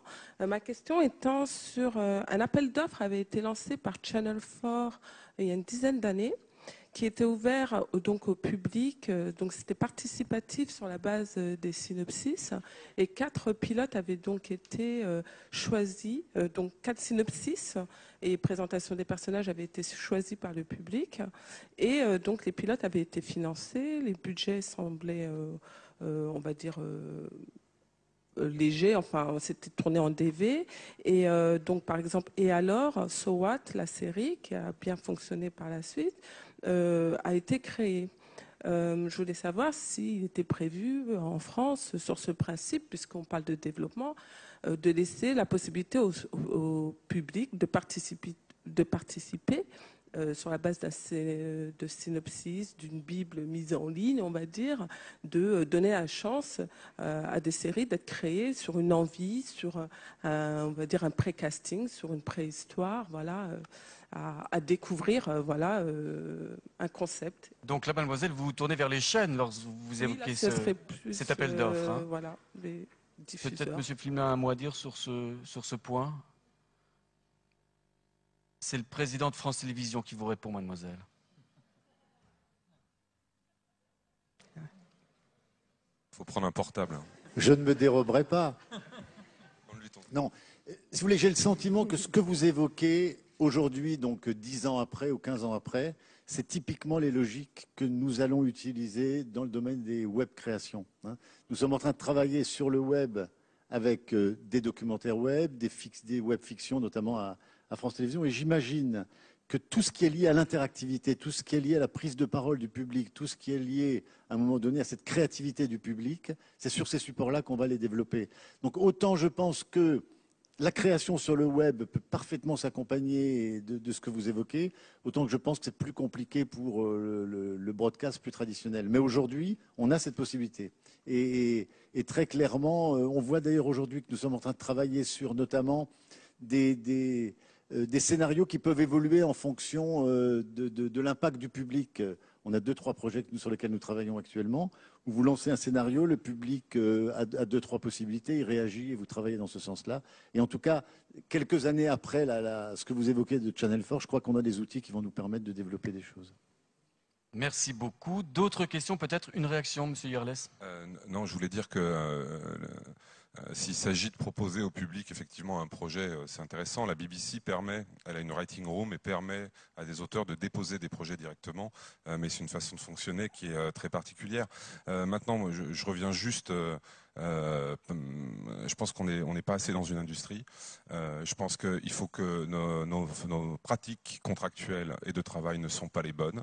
Elles sont le résultat d'années où l'unitaire et l'auteur-réalisateur avaient toute sa place. On est dans une autre logique. Je pense que les appels d'offres, quand ils sont lancés par les chaînes, doivent aller au bout et ne pas s'interrompre. Je pense qu'il faut arriver à qu'on ait une saisonnalité d'une manière ou d'une autre. Nous sommes pour, nous, scénaristes, beaucoup de développement, y compris avec peu de résultats, à la condition que ces développements soient rapides, n'eussent pas un auteur pendant plus de 2 ans et qu'on sache exactement où on va. Voilà, je crois qu'il faut vraiment ce passage à une industrie que les scénaristes souhaitent, parce qu'aujourd'hui, en fait, on a tous les inconvénients de l'industrie sans les avantages. Voilà. D'autres questions, peut-être, dans la salle? Monsieur, je vois une main qui se lève. On vous donne le micro. Vous aurez la parole tout de suite après, monsieur. Allez-y. Bonjour, Pierrick Robert du Mediadesk France. Donc, nous, on est en charge de la promotion du programme média. Donc, sur l'exportation, qui est le sujet de cette table ronde, je vais avoir peut-être une petite remarque plutôt sur la langue, qui pour nous est quelque chose de très important, et c'est une des questions qui est soulevée, le scénario en anglais. Même si moi-même je suis très attaché au français, mais c'est vrai que pour favoriser l'exportation, l'anglais apparaît de plus en plus important. Donc je voulais savoir quel était votre point de vue sur un éventuel passage au scénario en anglais et au développement en anglais. Ce qui a été le cas de 13, de Borgia, Allez-y. Mais oui, ce qui a été le cas de 13. Non, d'abord je voudrais dire un truc, c'est que l'animation sait faire ça depuis très longtemps, que les scénaristes d'animation, on n'a pas du tout parlé d'animation, mais c'est pas le sujet, mais néanmoins les scénaristes d'animation travaillent pour l'exportation quasi à 100%, et les scénarios, y compris pour Disney, ils écrivent en français, ça part, c'est traduit. Alors la particularité, c'est qu'il y a une retraduction française de l'anglais qui revient ensuite. Bon, c'est un peu compliqué. Je pense que le problème de la langue, il n'y aurait pas de souci à faire doubler ou à faire traduire un scénario. Nous, on a pas mal d'auteurs, de scénaristes qui sont capables d'intégrer des writing rooms. Maintenant, il est plus compliqué de dialoguer réellement pour un scénariste que de participer, on va dire, à un atelier d'écriture. Voilà, mais je pense que techniquement, on doit être capable de pouvoir traduire des scénarios à partir du moment où il y a un atelier d'écriture qui peut fonctionner en plusieurs langues. Effectivement, Borgia a été fait comme ça, mais Borgia, je crois qu'il y a une stagiaire scénariste française qui était avec Tom Fontana. Sur Versailles, on aimerait qu'il y ait des scénaristes français qui intègrent. De toute façon, c'est une décision de production. Je pense qu'il y a des scénaristes aujourd'hui qui ont cette capacité capacité-là. Il y a Cook Dang Tran sur la série de France Télé avec la BBC, qui a été un des auteurs français qui a travaillé sur la série. Il y a des possibilités maintenant. Est-ce qu'en production, on peut partir tout de suite sur l'anglais? C'est encore autre chose. Et est-ce qu'on peut trouver des comédiens qui tournent en anglais? Il y a facilement que le scénario. Après, c'est le problème de l'enseignement de l'anglais en France. Et ça, c'est un autre problème. C'est beaucoup plus large. Il y avait une autre question. Ouais, juste pour répondre un mot là-dessus. Monsieur Guérin, je vous en prie. Pour finir sur l'anglais, c'est aujourd'hui. Enfin, moi, j'ai connu une époque où il fallait, quand on voulait faire un film en anglais, faire deux prises, une prise en français, une prise en anglais, parce que sinon, on n'avait pas, on ne nous reconnaissait pas comme une œuvre française. Maintenant, on peut tourner en anglais. On a un pourcentage chaque année de prévu qu'on ne remplit pas d'ailleurs pour tourner en anglais. Et donc faire un scénario en anglais, c'est pas le plus compliqué, c'est le film après qui est le plus compliqué. Parce que moi, j'ai travaillé avec des Américains, avec des Anglais, jamais. Les Anglais, ils veulent, quand on coproduit, 100% d'anglais dedans. Donc on n'y est pas. Mais c'est vrai que le problème, c'est quand j'ai travaillé avec les Américains, ils nous demandaient des cassettes, ils écoutaient les acteurs, ils regardaient comment ils parlaient, ils écoutaient l'accent, ils regardaient la vitesse et si ça marchait pas, hop, dehors, c'était fini. Donc il faut faire ce test. Et là, il y avait en plus sur le plateau des gens qui étaient là tout le temps pour écouter et ils faisaient refaire la prise s'ils considéraient qu'elle n'était pas bonne. Donc c'est pas si simple que ça. Alors faire de l'anglais pour l'exporter plus facilement vers les pays asiatiques, parce que souvent ils préfèrent une version anglaise, ça c'est possible. Mais pour travailler pour être diffusé en Angleterre ou aux États-Unis, c'est très compliqué. Merci en tout cas de ces éclairages qui vous auront certainement éclairé vous aussi. Monsieur, allez-y. Oui, Marc Herpoux, scénariste. Justement, ça fait le lien. J'avais la question je l'avais en tête avant qu'on aborde la question de l'anglais. Mais vous en avez une autre. Non, c'est justement ça va rebondir. On parle beaucoup, donc depuis tout à l'heure, de beaucoup de chiffres, d'exportation, la question de l'international, du chiffre, du flux, tout ça. Mais on ne parle pas beaucoup de l'identité. Si on a un petit peu parlé justement des 10 minutes, ou les 10 minutes qui sont censées accrocher. Et là, il y a aussi une question d'identité par rapport au pays. C'est-à-dire que le Mad Men, on parlait de Mad Men tout à l'heure, mais Mad Men, ça parle des États-Unis, ça parle aux Américains, de leurs questions aujourd'hui, même si ça relate les années 60, ça parle des questions aujourd'hui de la société de consommation, du capitalisme et tout ça. Ça aborde des vrais sujets sociétals, politiques. On a aussi une facture, mais c'est parce qu'il y a aussi question d'esthétique. On voit une facture dans les pays scandinaves. Il y a une vraie facture autour de The Killing, Borgen. Encore une fois, question politique qui parle du pays. On a aussi une facture dans les séries anglaises. Est-ce qu'on n'a pas un problème de facture et d'identité? Là, ça y est, tout le monde est parti pour aller vers quelque chose d'international où immédiatement on se tourne vers les États-Unis pour copier les États-Unis. On va faire à l'américaine et on va mettre en anglais. Mais est-ce qu'il n'y a pas un problème d'abord national? Voilà. Merci en tout cas de votre question. Je la compléterai si vous le voulez bien. On a entendu tout à l'heure parler de Paris, de la France, de presque cartes postales un peu chromo comme ça, qui elles sont exportables plus facilement. Est-ce que la France est condamnée à ça, à exporter Paris, à exporter la France avec ses chromos mal léchés finalement? Laetitia? Moi, je pense que la meilleure façon de se planter à l'export, c'est d'essayer de faire comme les Américains. C'est-à-dire que malheureusement, si on essaye de faire comme eux, de toute façon, on est 100% perdant parce qu'ils feront mieux, parce qu'ils ont plus de moyens, plus de talent, avec un S à la fin. Enfin, voilà. Mais ça marche pas. Notre culture française est quand même très riche de choses qui continuent à faire rêver de par le monde. Et en exploitant ça, ça fonctionne très bien. Je vais parler du Sang de la Vigne qui marche fort sur France 3 et que nous vendons très bien à l'international. La Belgique flamande, qui achète très peu de programmes français, l'a acheté. Le Japon l'a confirmé l'achat hier.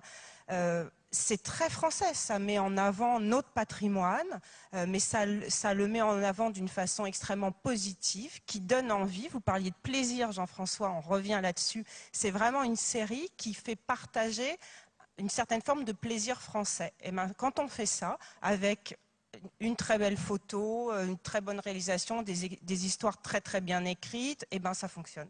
Donc il n'y a pas du tout de honte à être français et à commercialiser des programmes français. Moi, je pense qu'on peut tout à fait mettre ça en avant. Et moi, j'ai parlé deux programmes, Sang de la Vigne et Engrenage. Les deux se revendiquent très clairement français et ça marche. Eh bien, tant mieux. D'autres questions? Mademoiselle, vous avez le micro. Oui, bonjour. J'ai l'impression que la crise de la fiction française... On en parle depuis 10 ans. Présentez-vous, mademoiselle. Oui, pardon. Julia Lagré, je suis ici pour Teleops.com. Oui, donc la crise de la fiction française, j'ai l'impression qu'on en parle depuis 10 ans. Depuis 10 ans, on dit qu'il y a un problème de format, qu'il faut arrêter de faire du 90 minutes, faire du 52, du 26. Depuis 10 ans, on dit qu'il faut être en parler avec les distributeurs, qu'il faut faire attention à son accroche, qu'il faut aller vers des histoires qui sont plus françaises. Mais ça fait 10 ans. Qu'est-ce qui prend autant de temps pour évoluer? Merci beaucoup de votre question. Qui veut répondre? Alors, pourquoi 10 ans? Monsieur Guérin, pourquoi 10 ans? Pourquoi 10 ans? Parce que pendant très longtemps, on était beaucoup sur la télévision française sur des sujets de proximité un peu. Et qu'on est allé dans des formats effectivement qui sont assez difficiles à commercialiser à l'étranger. Et puis il y a eu, ce que je disais tout à l'heure, quand même un trou noir. Alors si on n'est pas, ça vient pas tellement des auteurs et des producteurs, si on n'est pas dans, si ça a été si long. C'est vrai que ce qui a été plus long, c'est de décider les diffuseurs à prendre le risque. Moi, je ne leur remets pas ça sur le dos parce qu'il y avait des tas de raisons qui faisaient que c'était pas si simple. Mais on voit certaines chaînes qui ont été plus rapides que d'autres. Et moi, je crois que je ne sais pas si c'est 10 ans exactement, mais il y a pas mal d'années où on piétine un peu dans ce domaine et on n'est pas arrivé. Et je disais que je pense que le virage est pris et le président de la France Télévisions nous le disait tout à l'heure. C'est vrai qu'il est pris. Il est pris aussi à Canal depuis longtemps. Il commence à être un peu pris à TF1, mais c'est vrai que ça a été très très long. Et ce qui retenait, je pense que c'est la peur, un peu la peur du risque et la facilité qu'il y avait de trouver sur le marché international des séries longues qui étaient toutes faites et qui coûtaient moins cher. On a quand même connu une époque où on nous disait bon, les quotas, bon, ça va un peu, si on pouvait les transformer, les changer. Et je pense qu'il y avait des diffuseurs qui rêvaient d'avoir des séries américaines tous les soirs. Donc c'est contre tout ça qu'il a fallu lutter. Et je pense qu'aujourd'hui, on prend conscience, peut-être aussi parce que la série américaine est peut-être un peu plus faible, on prend conscience que la série française doit revenir et pour des motifs créatifs et économiques également. D'autres réactions sur ce plateau, sur ce point? Non, enfin, moi je suis comme vous. Enfin, ça me filait des boutons d'entendre parler de crise de la fiction française. Dès qu'il y avait un débat, on sentait l'ennui peser interminable sur la salle comme sur les débatteurs. Donc c'est pas sympa de remettre ce truc-là sur le sujet alors que on essaye d'en sortir en se disant justement comment faire mieux. Donc voilà, si on pouvait enterrer une fois pour toutes ce truc-là, ça serait pas mal. Il nous reste 2 minutes d'émission. D'autres questions, certainement dans la salle. Monsieur, on vous apporte le micro. Oui, je voudrais juste réagir sur la crise de la fiction française. Sylvie Cocard, scénariste. Sylvie, arrête. Oui, pourquoi? Allez-y. Voilà, je voudrais juste réagir là-dessus. Et je reprends juste là-dessus. Je pense qu'il y a une question qui est majeure. Je pense que le service public doit être exemplaire et je pense que le service public est dans la discontinuité du service. Et que c'est un vrai problème pour avoir des politiques, des stratégies, notamment en fiction, qui sont pérennes, qui sont fortes. Voilà, les gens ont peur à l'intérieur parce que de toute façon, au bout de 3 ans, ils partent, quoi. Ou 4 ans, ou 5 ans. Et c'est un vrai problème. Donc je pense que s'il y a des parlementaires ici, s'il y a des institutionnels, s'il y a des politiques, il faut réfléchir à une certaine continuité du service public en matière de politique de fiction. Pour le moment, ce n'est pas assuré. Et sur ces 10 dernières années, ça a été un vrai bordel. Voilà. Eh bien, il y a un parlementaire dans la salle. David Assouline, vous voulez intervenir là-dessus? Réagir sur cette discontinuité du service public? On vous apporte le micro. Est-ce que le sénateur, vice-président de la commission de la culture, peut intervenir sur ce point, David Assouline? Non, je le fais... pas du tout parce que je me suis senti interpellé, hein, parce que France Télévisions a son fonctionnement et a ses responsables et ceux qui décident. Et le politique, j'espère, n'est pas dans l'intervention, en tous les cas, n'est pas directement celui qui, en la matière, décide. Mais je prends le micro parce que, globalement, oui, il y a une discontinuité puisqu'il y a eu beaucoup de directions. Qu'il y a eu des lois qui ont changé, et même quand on a décidé, par exemple pour vous, l'entreprise unique, il y avait l'idée de ce guichet unique, que moi j'avais contesté, parce que je pensais que ça allait disons, réduire la diversité, qui a été rétablie avec l'arrivée de Rémi Fimelin, donc quelque chose qui a empilé 2 systèmes, et donc qui n'est peut-être qui est peut-être encore hybride, mais en tous les cas qui a voulu réconforter de ce côté-là. Donc, bien sûr que sur le sujet de fond que vous traitez, il me paraît évident qu'il faut cette continuité, qu'il faut qu'il y ait une assurance d'une certaine façon que dans les grilles de programme, des choses vont se retrouver, qu'on ne va pas mettre la clé sous la porte le jour où il y aura une chute brutale d'audience ou je ne sais quoi. Bon, donc pour moi, il y a une part de prise de risque. Et c'est vrai que le service public est presque fait pour ça. Parce qu'il est aidé, il est financé pour justement permettre cette prise de risque. Et je rejoins sur le fond ce qui a été dit par un jeune producteur. Si on décide de financer ou de faire le pari que de ce qui a déjà marché, ou parce que le producteur rassure, parce qu'il est installé depuis 10 ans ou quelques décennies, ou parce que l'auteur, les scénaristes ont déjà pignon sur rue et ont déjà rassuré, donc on sait qu'ils ne vont pas faire n'importe quoi, eh bien ça bloque l'innovation. Ça la bloque. Il faudrait un mix, parce qu'il faut cette part d'assurance et d'expérience, donc pas voir que le négatif dans le fait qu'il y a des anciens. Mais je pense que les jeunes producteurs, les jeunes créateurs ont besoin à un moment donné, parce que seulement par eux viendra la réelle entrée dans la série de ce qui fait la vie d'aujourd'hui, avec tous ces nouveaux personnages, ces nouvelles situations, ces nouveaux rapports sociaux, etc. Et donc, ce qui a été dit sur le développement, il faut pouvoir permettre beaucoup de développement pour choisir, etc. Voilà ce que je voulais dire. Merci beaucoup, David Assouline. Michel Boyon, le président du CSA, est avec nous. Avant de vous donner la parole, je voudrais me retourner une dernière fois vers nos invités, notre plateau, pour vous demander à chacun d'entre vous une clé, un facteur déclenchant qui puisse permettre d'accélérer ce processus d'exportation des séries françaises et sortir de ce 20 millions d'euros de chiffre d'affaires à l'export, qui est un chiffre qui est relativement faible aujourd'hui. Michel Béjot. Une idée, une clé. Une idée? Non, malheureusement, j'en aurais deux, effectivement. Produire plus et ensuite exporter plus, être fier de ce qu'on fait. Vous m'avez fait bondir en me disant on est condamné à faire des choses françaises. On est la première destination touristique au monde. Il y a de quoi être fier. Il y a une diversité en France. Mettons-la en valeur et faisons-le savoir. Merci. Jean-Pierre Garin. Je pense qu'il faut faire confiance aux producteurs, aux créateurs, à tous ceux qui apportent leurs projets, leurs idées aux chaînes. Mais je dis juste une petite phrase parce que c'est un rêve que j'ai. Je crois qu'il y a 25 ans, et c'est peut-être pour ça qu'on est encore en train de débattre aujourd'hui, il y a une décision politique grave qui a été prise de privatiser la première chaîne.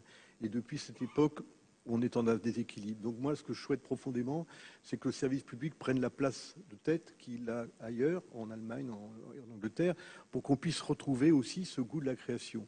Alors, c'est peut-être un rêve, mais aujourd'hui, comme tout se déstabilise un petit peu, c'est peut-être l'occasion de retrouver cet équilibre. On rejoint d'ailleurs cette idée de stabilité qui vient d'être évoquée. Valérie Lardinois, comment faire pour que la Belgique achète encore plus de séries françaises? Mais c'est pas seulement. Moi, je dirais qu'il y a. Pardon. Non, c'est peut-être produire deux fois, produire différemment, produire pour soi, pour une diffusion locale, pour un succès local, et produire pour l'exportation, qui sont deux choses complètement différentes. Donc nous aussi, on a relancé pas mal de développement en Belgique pour que les séries belges arrivent sur antenne. Ces séries belges fonctionnent. Je vous assure qu'elles sont inexportables, à part si vous aimez entendre Jackie vient ici boire encore une bière. Voilà, donc voilà, ça marche pas. Mais chez nous, ça fonctionne très très bien. Et on est fiers de mettre ces produits à l'antenne parce que ça nous ressemble. En attendant, il y a des producteurs qui travaillent sur d'autres productions qui sont juste vouées à l'exportation. Merci beaucoup. Merci. Laetitia, vous avez 1 minute, même pas. On a beaucoup parlé du volume, alors je ne vais pas revenir dessus. Non, moi, ce qui me semble important, c'est que l'œil que peuvent avoir les diffuseurs, les producteurs, soit un œil un peu global. Et parce que moi, j'entends souvent, sur des situations données, on dit « Ah ben ça, non, on ne peut pas le traiter comme ça » ou « ça ne peut pas être comme ça », alors qu'on l'accepte totalement sur les séries qu'on achète. Je ne suis pas sûre que le public qui est devant sa télévision le soir se dise « Ah ça, je peux l'intégrer » parce que c'est pas produit chez moi et je peux pas le voir parce que c'est produit chez moi. Je me demande d'ailleurs si le public se pose cette question de savoir d'où ça vient. Donc je pense que plus on aura une conception globale des choses, plus on vendra. Merci. Jean-André Yerles, c'est à vous de conclure. Un mot. Faites confiance au point de vue d'un auteur qui vous apporte une série et n'essayez pas d'y coller votre propre point de vue ou le point de vue éditorial d'une chaîne pour commencer. Ensuite, appliquer le rapport Chevalier, vous verrez, il y a des trucs intéressants à lire dedans. Merci beaucoup. C'est un auteur qui a eu le dernier mot. Merci d'avoir été avec nous ce matin. Merci à tous et à toutes de vos interventions. Michel Boyon, président du CSA, pour venir clore cette première matinée de travaux.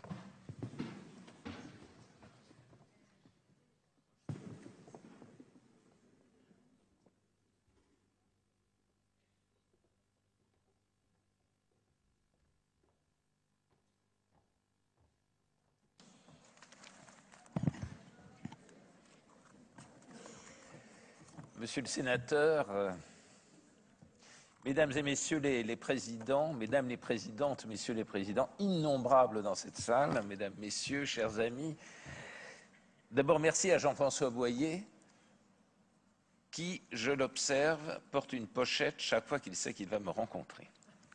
Merci à toi Jean-François Boyer, merci aux dirigeants et aux membres de l'Association pour la promotion de l'audiovisuel, merci aux organisateurs du festival Série. Je les félicite d'avoir pris l'initiative de tenir ces rencontres ici à Fontainebleau. Fontainebleau qui a été le théâtre, sans jeu de mots, de la plus longue et passionnante série de l'histoire nationale, puisque pas moins de 34 souverains y ont séjourné au cours de 7 siècles. Ce n'est peut-être pas un hasard si la ville a inspiré de nombreux réalisateurs français. Vous vous souvenez de la Marseillaise de Jean Renoir, du Jour se lève de Marcel Carné, de Tandem de Patrice Lecomte, d'Itinéraire d'un enfant gâté de Claude Lelouch et de bien d'autres encore. Il ne pouvait y avoir meilleur endroit pour parler dramaturgie, intrigue, scénarios improbables, rebondissements, création artistique, coup du sort, en un mot pour parler du génie. Jean-François, qui me connaît bien, sait que je n'ai pas pour habitude de lire quand je m'exprime devant une audience aussi prestigieuse que celle qui est ici réunie. Je le fais seulement à deux occasions. Je le fais quand je remets une décoration et je le fais pour les journées de la création.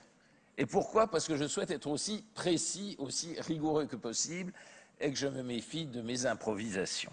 Donc vous me pardonnerez exceptionnellement de lire ce texte sur lequel j'ai, je le reconnais, pas mal travaillé ces jours derniers.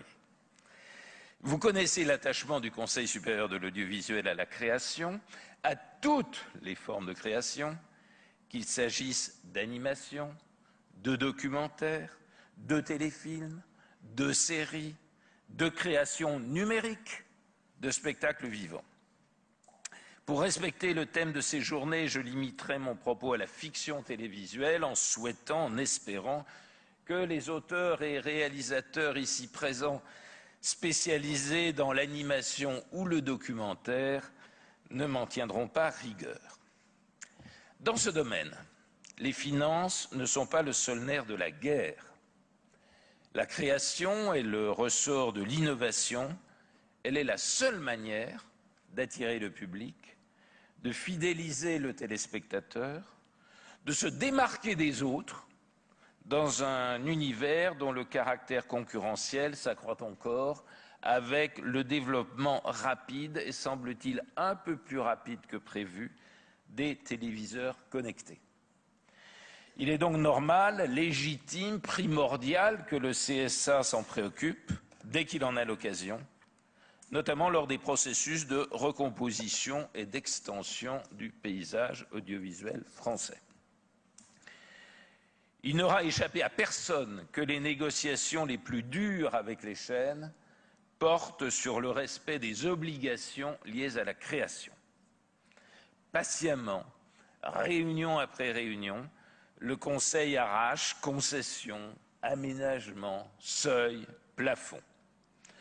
En témoignent les conditions qui avaient été posées par le Conseil à l'achat de TMC et NT1 par TF1 il y a 2 ans, malgré tout ce que l'on a pu dire, lire ou entendre, cette opération s'est traduite par des progrès en faveur de la création. Et je pourrais en donner au moins 5 ou 6 exemples. Et c'est exactement le même esprit, la même volonté qui ont animé le Conseil lors de la sélection des 6 nouvelles chaînes gratuites de la TNT, puis de la négociation des conventions avec ces chaînes.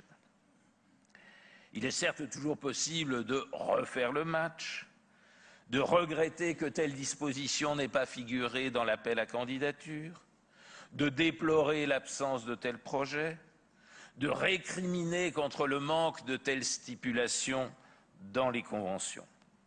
Mais arrêtons-nous sur la réalité des chiffres. Je note tout d'abord que 5 des 6 éditeurs retenus contribueront au financement de la création dès 2013, dès l'année prochaine, alors qu'ils seront loin d'être reçus sur l'ensemble du territoire national. 4 d'entre eux se sont engagés à respecter des minima garantis au cours de la période 2013-2015, qui est la période de montée en charge, pour un montant annuel supérieur à 40 millions d'euros, dont 17 millions en faveur des œuvres patrimoniales. Je souligne également que les taux de contribution à la production audiovisuelle des 6 nouvelles chaînes sont supérieurs à ceux qui sont prévus par le décret aujourd'hui en vigueur. De surcroît, les conventions prévoient des engagements en faveur de la production inédite, c'est-à-dire des préachats, coproduction, dépenses d'écriture, alors que le décret n'impose aucune obligation. Les conventions prévoient des engagements en faveur de la production indépendante, des engagements en faveur de certains genres tels que l'animation ou le documentaire. Tout a été fait, pensé, discuté pour que ces 6 chaînes soient, dès que possible, des laboratoires d'idées, des incubateurs de talents. C'est leur vocation, c'est leur raison d'être. Nous l'avions dit pendant l'appel à candidature et le Conseil y veillera. Il arrive aussi que nous intervenions sur des sujets certes plus symboliques, mais néanmoins plus importants pour le respect du droit moral des créateurs, de l'intégrité de l'œuvre, comme ce qu'on a l'audace d'appeler l'habillage dynamique, qui est pour moi un habillage parasite. À l'occasion d'un débat à la SACD, Sophie Deschamps et Pascal Regard s'en souviennent, des remarques m'avaient été présentées à ce sujet. J'avais promis de lancer une concertation, et plus qu'une concertation d'ailleurs, pour mettre fin à des pratiques que je considérais comme inacceptables. C'est désormais chose faite, avec la signature prochaine par un certain nombre de professionnels, de grands professionnels, pas tout à fait par tous encore, mais je ne désespère pas, d'une charte de bonne conduite précisant les règles à respecter.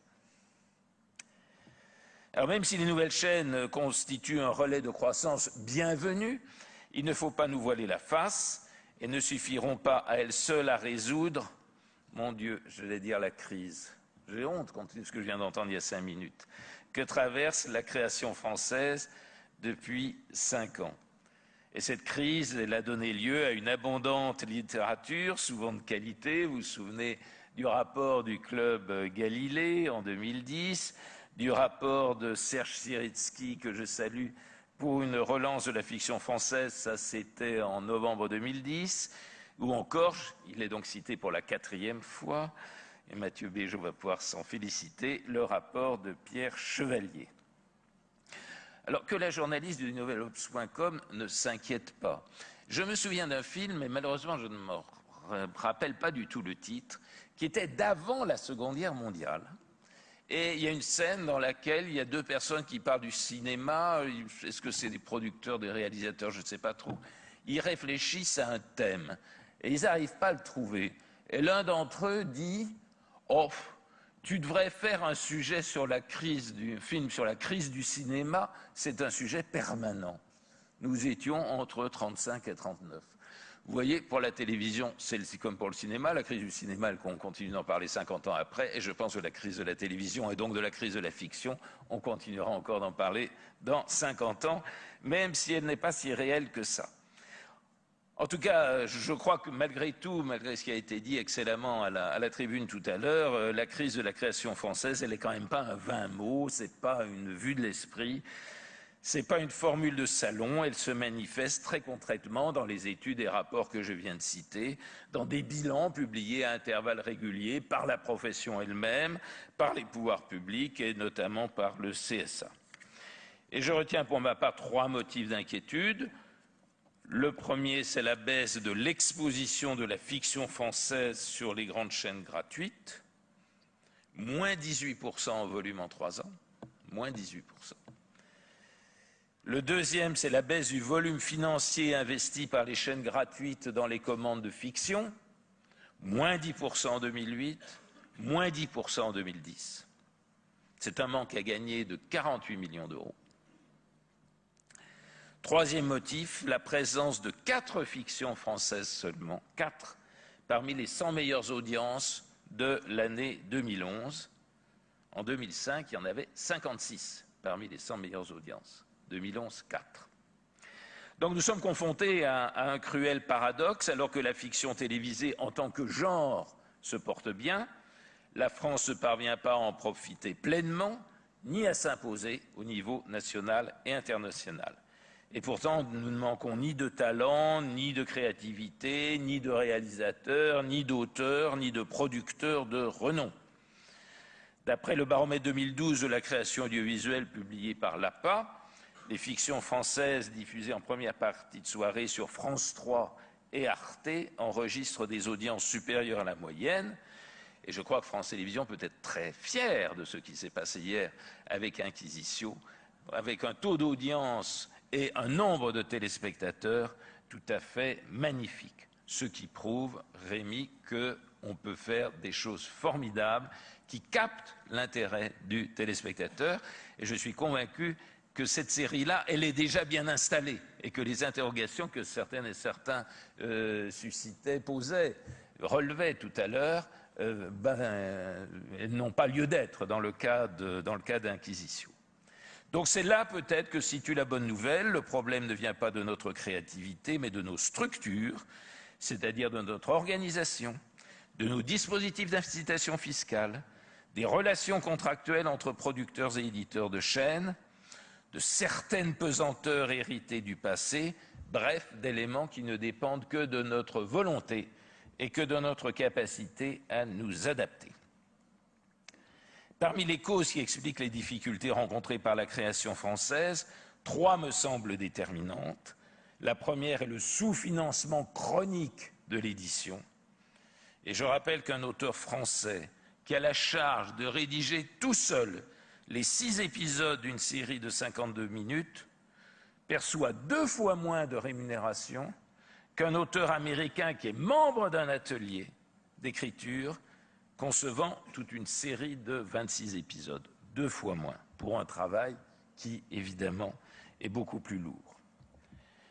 La deuxième cause des difficultés, c'est la fragmentation du secteur de la production entre 1500 et 2000 entreprises, mais très probablement plus de 2000 entreprises, dont le chiffre d'affaires moyen, par voie de conséquence, dépasse à peine le million d'euros. Moi, je vois dans cette diversité un magnifique facteur de créativité et de souplesse. Il n'en demeure pas moins que c'est un obstacle à la production de séries longues et à leur exportation. Alors, il y a un timide mouvement de concentration qui est en train d'apparaître. Il apparaît ainsi aujourd'hui que 6% des sociétés réalisent à elles seules 62% du chiffre d'affaires du secteur. 9% des entreprises réalisent 50% des durées de production. Enfin, troisième cause, et pourquoi la nier? Je suis convaincu que certains primo-financeurs pêchent par excès de prudence ou de frilosité. J'en comprends les raisons. Le programme doit plaire au plus grand nombre, vous l'a rappelé. Il doit attirer les annonceurs, il doit respecter la signalétique jeunesse, etc. Et pour autant, il me semble que l'on peut être audacieux sans être vulgaire. On en a de nombreux exemples. On peut être impertinent sans être irrespectueux. Même si la transgression peut être un des moteurs de la création, elle n'est pas une fin en soi. Alors comment dès lors sortir la fiction de l'ornière, si vous me pardonnez cette expression, mais il y a des petites ornières, lui donner le rayonnement qu'elle mérite? Il faut d'abord éviter 3 mauvais réflexes. Premier mauvais réflexe, c'est celui qui consisterait à rejeter en bloc l'existant, en supprimant les dispositifs d'aide et de soutien au motif qu'ils s'avéreraient inefficaces. Il y a un certain nombre de gens qui, in petto, et parfois même à voix très très basse, le disent, parce qu'ils y voient leur intérêt financier. Mais la création, ce n'est pas un marché. L'intelligence, la créativité, le talent, ce ne sont pas des marchandises. Les réalisateurs, les auteurs ont besoin de temps, de recul pour construire leur intrigue, approfondir leurs personnages, tourner leurs pilotes, choisir leurs acteurs. Sans la réglementation mise en place depuis près de 25 ans, l'expression culturelle française aurait encore bien moins résisté au rouleau compresseur anglo-saxon dont nous avons souffert au cours de la dernière décennie. Le deuxième mauvais réflexe, c'est l'inverse, c'est celui qui consisterait au contraire à charger la barque des obligations. Nous, au Conseil, on a toujours voulu préserver l'équilibre entre le soutien des créateurs et des producteurs et la solidité financière des groupes parce que l'ensemble du système en dépend. De surcroît, j'ai cru comprendre que beaucoup de professionnels étaient plutôt favorables à des simplifications, voire à des assouplissements. Pour ce qui me concerne, j'ai toujours pensé, et vous me l'avez souvent entendu dire, que des règles simples étaient des règles efficaces, car elles étaient transparentes et elles étaient compréhensibles par tous, et qu'à l'inverse, la complexité m'est souvent apparue comme une source d'opacité et d'injustice. Veillons tout simplement quand même à ne pas sortir de la complexité à notre détriment. Enfin, troisième mauvais réflexe, s'enfermer dans un modèle venu d'ailleurs, une sorte de recette miracle importée des États-Unis, qu'il s'agisse de la copier de manière bête et servile, ou d'en prendre le contre-pied systématique. Soyons nous-mêmes, inspirons-nous librement, c'est ce que Jean-André et Herlès a dit tout à l'heure à la tribune, en disant on ne va pas pomper les Américains. Il est temps d'entraver la progression du rouleau compresseur anglo-saxon. Halte au rouleau compresseur anglo-saxon. Donc ceci étant posé, nous devons travailler dans 4 directions. Il y en a peut-être plus. Je vous donne ces 4-là. Ce sont le résultat de mon expérience personnelle, pardonnez-moi. J'ai la faiblesse ou la prétention de penser qu'elles sont frappées au coin du bon sens, mais elles reflètent vraiment des convictions profondes. La première concerne l'écriture. J'ai déjà eu l'occasion de l'affirmer l'année dernière lors de la journée de la création. Une bonne fiction, c'est d'abord une bonne histoire, des personnages complexes et nuancés, des dialogues qui font mouche, une intrigue distillée avec subtilité au gré des épisodes. Tout ceci ne se trouve pas sur un compte en banque, ni dans le disque dur d'un ordinateur, mais dans l'intelligence d'un auteur, d'un dialoguiste, d'un scénariste, d'un adaptateur, dans le regard d'un réalisateur, dans l'audace d'un producteur, dans l'oreille d'un compositeur. Comme dans chaque histoire, des tragédiens grecs jusqu'aux scénaristes américains, tout commence par l'écriture. Il me semble dès lors urgent d'augmenter sans attendre la rémunération des auteurs, si possible dès le premier accord de développement entre le producteur et la chaîne. Et on pourrait imaginer notamment qu'une partie des sommes versées par le compte de soutien automatique soit redéployée au profit de l'écriture. La deuxième orientation concerne le financement de la création dans un environnement marqué par la nécessaire maîtrise des dépenses publiques. On n'y peut rien, elle s'impose. D'un environnement marqué par le développement du piratage et d'un environnement marqué par la mondialisation des échanges.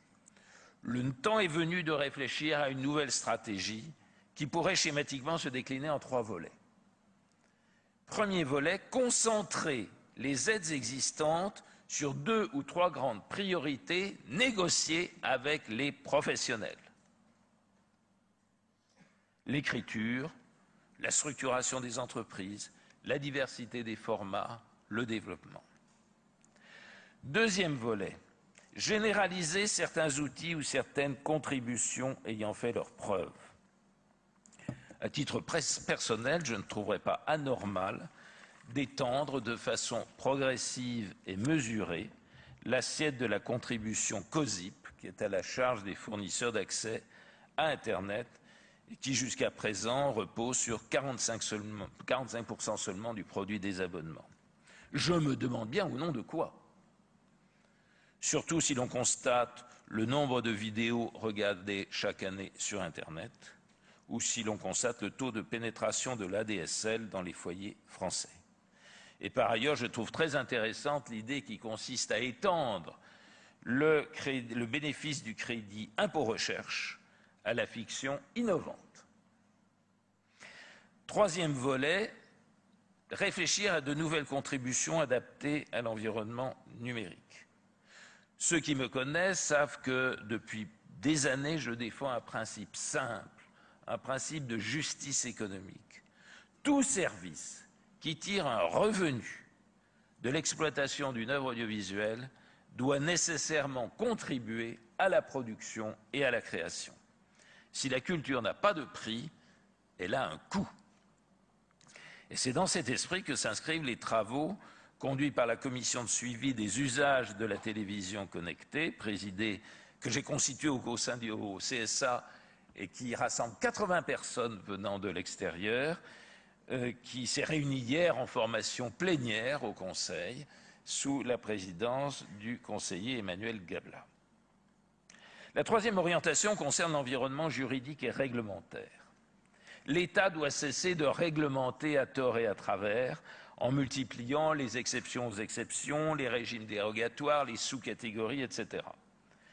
Le Conseil d'État a souligné souvent que la confusion dans un même décret entre des dispositions qui ressortissent respectivement au domaine du règlement gouvernemental, au domaine de la Convention,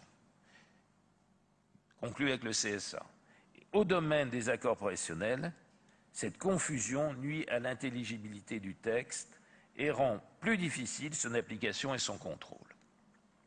Dans un environnement économique incertain, il me semble plus prudent, et en tout cas préférable, de confier le soin aux professionnels de fixer eux-mêmes leurs obligations respectives, quitte à ce qu'elles soient ensuite retranscrites dans des textes réglementaires, même si cette retranscription peut sembler, à un esprit de l'an 2012, un peu singulière ou un peu inutile. Je rappelle que les modifications qui ont été apportées par les décrets de 2010 sont le résultat d'accords professionnels signés en 2008 et 2009. Cette méthode a permis d'introduire des éléments de souplesse en respectant les contraintes de chacun. Il est temps de revenir à un schéma plus classique dans lequel l'État s'occupe du général, entre guillemets, et les professionnels des intérêts particuliers. J'ajoute que le Conseil va procéder dans les prochaines semaines à l'évaluation des décrets de 2010 et naturellement, vous les professionnels, vous y serez étroitement et pleinement associés. Quant à la quatrième orientation, elle est la conséquence logique des précédentes. Les efforts qui seront consentis par les professionnels et par les pouvoirs publics n'ont pas pour vocation de consolider des rentes, mais de libérer la créativité.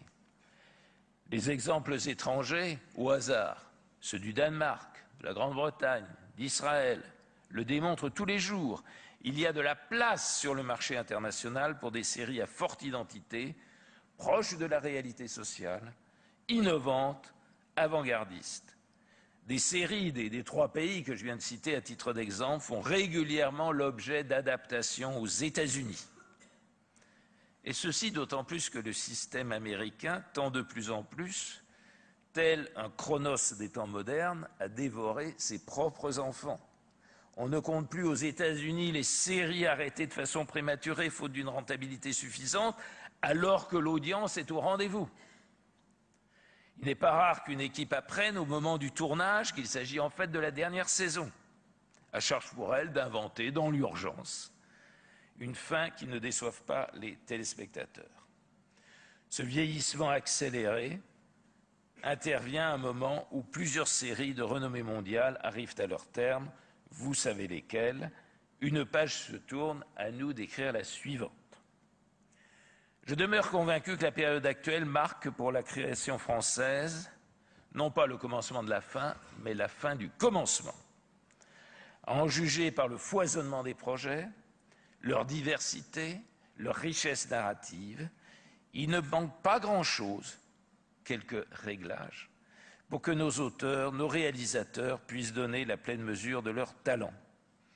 À l'image de Cocteau, j'ai envie de leur dire, chers amis de la création, étonnez-nous.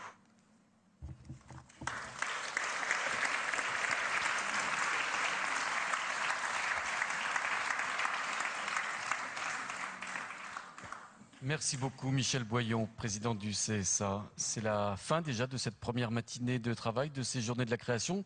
On continue cet après-midi avec vous, hein, Jean-Michel Boyer. D'ici là, je renouvelle mes remerciements à chacun d'entre vous. Merci.